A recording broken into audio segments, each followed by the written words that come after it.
Assalamualaikum warahmatullahi wabarakatuh. Perkenalkan, nama saya Taufik Hamdani dengan NIM 1212010171 dari kelas MPI 1E. Di sini saya akan sedikit menjelaskan tentang sejarah perkembangan Islam sebelum dan sesudah kemerdekaan Indonesia. Ada dua teori yang banyak dipakai dalam menulis sejarah awal masuknya Islam ke Indonesia. Yang pertama yaitu teori Gujarat dan yang kedua teori Cina. Nah, pada teori Gujarat ini dikatakan bahwa Islam masuk ke Indonesia itu berasal dari Gujarat, yaitu pada abad ke-7 Hijriah atau abad ke-13 Masehi. Gujarat ini terletak di India bagian barat berdekatan dengan Laut Arab. Tokoh yang mensosialisasikan teori ini kebanyakan adalah sarjana dari Belanda. Sarjana pertama yang mengemukakan teori ini adalah J.P. Napel dari Universitas Leiden pada abad ke-19. Nah, adapun pada teori Cina dikatakan bahwa proses kedatangan Islam ke Indonesia yaitu melalui dua jalur. Jalur yang pertama yaitu para pendakwah dari Cina terlebih dahulu telah tiba di kerajaan Champa. Nah, setelah beberapa saat bermukim, mereka lalu melanjutkan dakwahnya ke Indonesia yang pada saat itu sedang berada di bawah pimpinan kekuasaan kerajaan Majapahit. Para pendakwah ini mendarat di kota pelabuhan terbesar pada saat itu yaitu kota Gresik. Sedangkan pada jalur kedua, para pendakwah berlayar menuju Filipina, Sulawesi, Kalimantan, dan Maluku Utara. Nah, dari kedua teori yang tadi disebutkan, keduanya itu bermuara kepada sekelompok pendakwah yang berdakwah di tanah Jawa yang dimana pada masa saat itu masyarakatnya masih menganut agama Hindu Siwa dan Buddha. Kedua agama tersebut adalah agama resmi Kerajaan Majapahit yang pada saat itu Kerajaan Majapahit menguasai seluruh wilayah Indonesia hingga Singapura. Para pendakwah yang datang ke tanah Jawa itulah yang kita kenal sekarang sebagai Wali Songo. Nah, para wali tersebut datang ke tanah Jawa sekitar awal abad ke-14 Masehi. Dimulai dengan kedatangan Syekh Maulana Malik Ibrahim yang mendarat di pelabuhan kota Gresik. Syekh Maulana Malik Ibrahim ini kita kenal dengan sebutan Sunan Gresik. Sunan Gresik ini adalah orang Arab yang telah lama menetap di Gujarat, India. Di Gujarat ini beliau di samping seorang pendakwah, ia juga adalah seorang pedagang. Ia juga mengikuti tata cara hidup Nabi Muhammad SAW. Setelah lama berdakwah, beliau berhasil dan mayoritas penduduk Gujarat itu sudah berpindah ke agama Islam. Nah, barulah beliau melanjutkan dakwahnya ke Indonesia.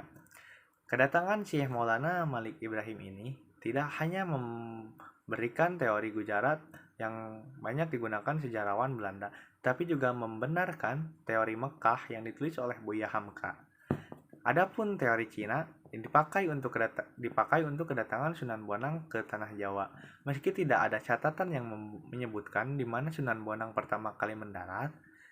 Nah, walaupun beliau datang tidak lama setelah Sunan Gresik, namun yang dicatat oleh sejarah adalah beliau adalah seorang keturunan Cina yang bermukim di Champa.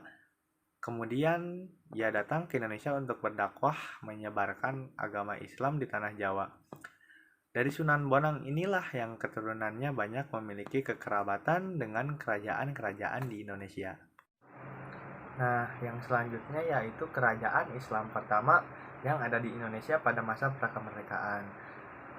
Kerajaan Islam pertama yang ada di Indonesia yaitu Kerajaan Samudra Pasai yang berada di Aceh Utara.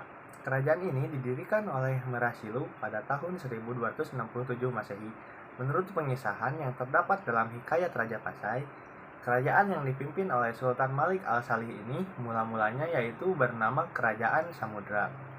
Adapun Kerajaan Pasai adalah satu pemerintahan baru yang menyusul kemudian dan mengiringi eksistensi Kerajaan Samudra. Bukti-bukti arkeologis keberadaan kerajaan ini adalah ditemukannya makam raja-raja Pasai di Kampung Gedong, Aceh Utara.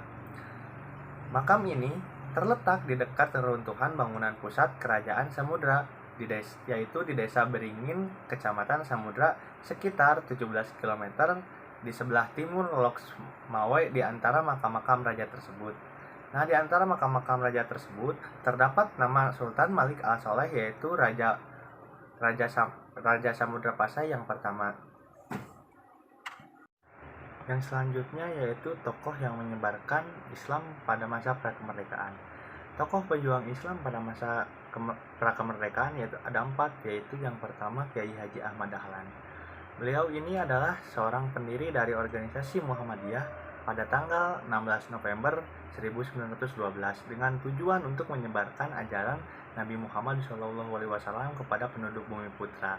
Beliau ini lahir di Kauman, Yogyakarta pada 1 Agustus 1868 dengan menyandang nama kecil Muhammad Darwis. Ayahnya Kiai Haji Abu Bakar, seorang khatib besar di Kesultanan Yogyakarta. Ibunya Siti Aminah adalah seorang putri seorang penghulu. Robert W. Hefner, asal Amerika Serikat, menyebutkan bahwa Kiai Haji Ahmad Dahlan merupakan sosok pembaharu Islam yang luar biasa. Bahkan ia menyebutkan ia mempunyai pemikiran yang melebihi dari Muhammad Abduh yang berasal dari Mesir. Yang kedua yaitu Ahmad Sukarti. Beliau dilahirkan di Pulau Arku, daerah Donggala, Sudan, dan pada 1875 ia sempat menempuh pendidikan di Al-Azhar Mesir dan Makkah. Kemudian ia datang ke Jawa pada Maret 1911. Ia mendirikan Madrasah Al-Irsyad Al-Islamiyah di Jakarta pada 6 September 1914. Selain memurnikan Islam, beliau juga bergerak dalam bidang pendidikan dan kemasyarakatan. Sejarawan Belanda dalam beberapa studi tentang sejarah Islam Indonesia pada tahun 1900 sampai 1950 memandang hanya Al-Irsyad yang benar-benar gerakannya sama dengan gerakan reformis di Mesir sebagaimana yang dilakukan oleh Muhammad Abduh dan Rashid Ridho. Dengan demikian, Sukarti juga disebut sebagai seorang pembaharu Islam di Indonesia. Soekarno bahkan menyebutkan Sukarti ikut serta dalam mempercepat lahirnya kemerdekaan Indonesia. Nah, yang ketiga yaitu ada Kiai Haji Hasyim Asy'ari. Beliau lahir pada tanggal 14 Februari tahun 1871 di Desa Gedang Jombang, Jawa Timur. Hasyim Asy'ari adalah seorang pendiri Nahdlatul Ulama yang artinya kebangkitan ulama. Organisasi Islam ini adalah organisasi Islam terbesar di Indonesia. Beliau mendirikannya bersama dengan Kiai Haji Wahab Hasbullah pada tanggal 31 Januari tahun 1926 guna mempertahankan paham bermadhab dan membendung paham pembaruan. Beliau juga pernah belajar pada Syekh Mahfud asal Termas, yaitu seorang ulama Indonesia yang jadi pakar ilmu hadis pertama di Mekah. Hasyim Asy'ari melancarkan pembaharuan sistem pendidikan keagamaan Islam tradisional dan dia memperkenalkan pengetahuan umum dalam sistem kurikulum pesantren. Bahkan sejak 1926 ditambah dengan bahasa Belanda dan pada sejarah Indonesia dalam buku tradisi pesantren studi tentang pandangan Lemasari Dovir menggambarkan Hasyim Asy'ari sebagai sosok yang menjaga tradisi pesantren. Beliau wafat pada tanggal 25 Juli tahun 1947. Yang terakhir yaitu Ahmad Hasan.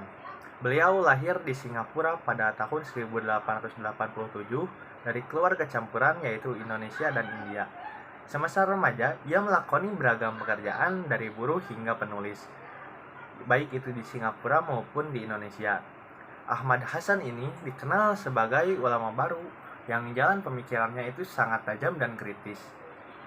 Pertama, dalam cara memahami nas atau teks Al-Quran maupun hadis dalam bidang hadis tafsir, fikih usul, fikih, kalam dan menjadikannya sebagai rujukan para penanya dan pemerhati kajian Islam. Ia juga ulama yang produktif dalam menulis. Selanjutnya yaitu perkembangan pendidikan Islam. Pada tahun 1945, karena dakwah umat Islam sudah mulai tidak sembunyi-sembunyi, banyak orang yang mendirikan madrasah atau pondok pesantren, sehingga pondok pesantren itu bertambah banyak. Lalu pada tahun 1946, pelajaran pendidikan agama Islam yang asalnya hanya untuk pondok pesantren pada tahun ini mulai masuk ke sekolah-sekolah formal. Pada tahun 1951, Karena tenaga pendidikan agama Islam masih sangat kurang, maka di tahun ini Kemendag mendirikan Sekolah Guru Agama Islam (SGAI) dan Sekolah Guru dan Hakim Agama Islam atau SGHAI di beberapa tempat. Dan di tahun 1957, Kemenag mengkhususkan SGAI untuk calon guru agama untuk sekolah dasar dan madrasah tingkat ibtidaiyah. Sedangkan SGHAI menyediakan calon-calon guru agama untuk tingkat sekolah menengah, baik sekolah agama maupun sekolah formal, dan hakim pada pengadilan agama.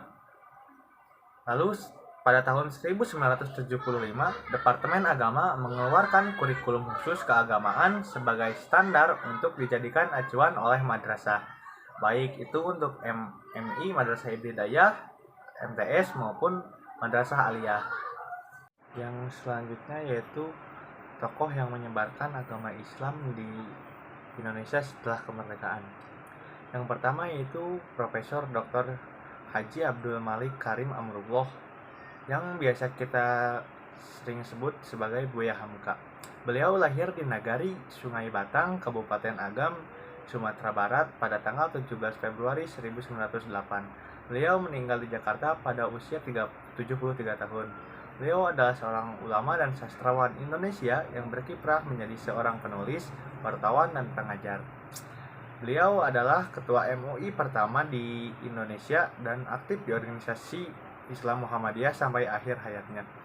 Universitas Al-Azhar dan Universitas Nasional Malaysia menganugerahkan gelar doktor kehormatan, sementara Universitas Mustopo Jakarta mengukuhkan beliau sebagai guru besar. Namanya disematkan untuk universitas tersebut yaitu Universitas Hamka. Sepulangnya dari Mekah, beliau kembali ke Indonesia dan menerbitkan majalah pedoman masyarakat lewat karyanya yang terkenal yaitu Di Bawah Lindungan Ka'bah dan Tenggelamnya Kapal Van der Wijk. Selanjutnya yaitu Bapak Kiai Abdurrahman Wahid atau yang sering kita sebut Gus Dur. Beliau lahir di Jombang, Jawa Timur tanggal 7 tahun 1940.